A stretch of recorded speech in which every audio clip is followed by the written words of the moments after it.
Is fada lum ihe le éagán ó rathla.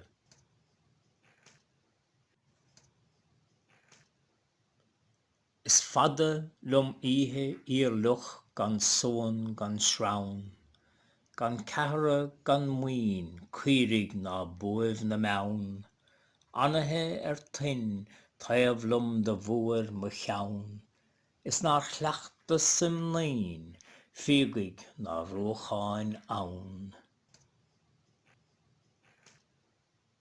Tá marach an rí díonmhar ó bhróch na leann, is an gastra bhí rein leis le chró mo chawl, I gceannas na gcrích guím gluthar gónach gam, go dealamh I dtír ghaoinach níor bhón mo chlawn. An carach gríomhfíochmhar lear fó an mewn, is carach laoi in níorshe gan fóscla fáin, carach rí chin tirc in nuig is a chlawn, is atarse trim chrí gan a dúrisc ann. De haung mo chrí I clíorach de bhuair mo lewn, na seoc ná trí cinnte I gur hól an aung, ó chaisiil go tin chéine is go tómhún hawl, a mailte sa muin dí chreachta ag slóitimh gawl. A hon sa hís is irdig géim go hard, mawr mo chin clíte ód bhéceach tá, cawr da diceach go ríis go héring bháin, do glam nach bín de dhéaning féin id bhráid.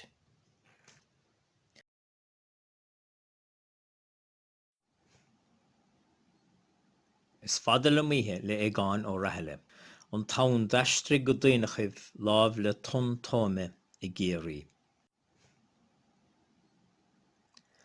Lyric chráite mhórtha é seo ó uile bhí go maith as láid an taal ach go raibh de dheascamh ealús dul chun chónathe I mo tháin bocht os ciúin na farraige lámh le tun táime I gCorca Dhuibhne.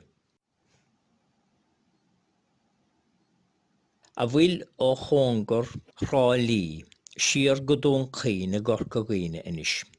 Ach bhí trá ann nuair de háiríti a bhfuil de halamh ó dhún chaoin go darbhre an dá thaobh de bhá an daingean san tean dóthaigh sin.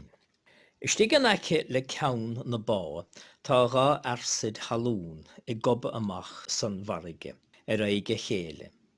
An inse an daobh thuaig agus rospethe an daobh heas.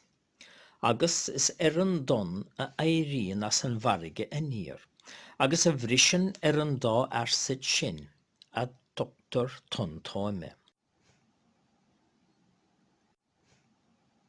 Loch na Drú Gael a dúchtaí go minic a bhfuil de bhá an daingean laistigh sir ón dhá airsid sin. Mar is ann a théann an leabhainn, an bhfáing agus an charach I bharraige. A deirteas an teanchas go gcuineach tun táime atá san áit sin, cás na hÉireann an óladh, dála mar ghinneach tun chléana a gcóndor heas, tán róire chósta an ghabhainn agus tán trua chósta éintrama.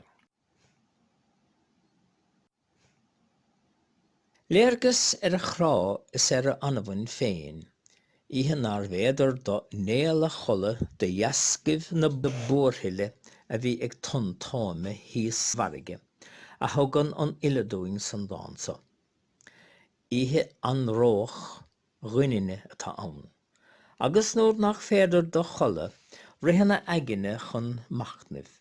Machnamh a dhealús inis, mar a bhanan is an achmhainn a bhí aige féin is ag a bhaintear lád a raibh. Tá marach clán cáraigh fá réim rachmas dála mar a bhídis, ní mar sa a bheith sé. Ach buineach díobh son a raibh de réim is tá halamh acu, agus ghlach na gail sheriff ar a gcuid. Sin é an rud ó dága féin agus a bhrín san riocht ina bhuilid. Agus I lár na machnamh son, churann an ton géim róáard aiste, a chur stad lena bharna. Labhraíonn sé an son ag tabhairt dúshlán fan daoine.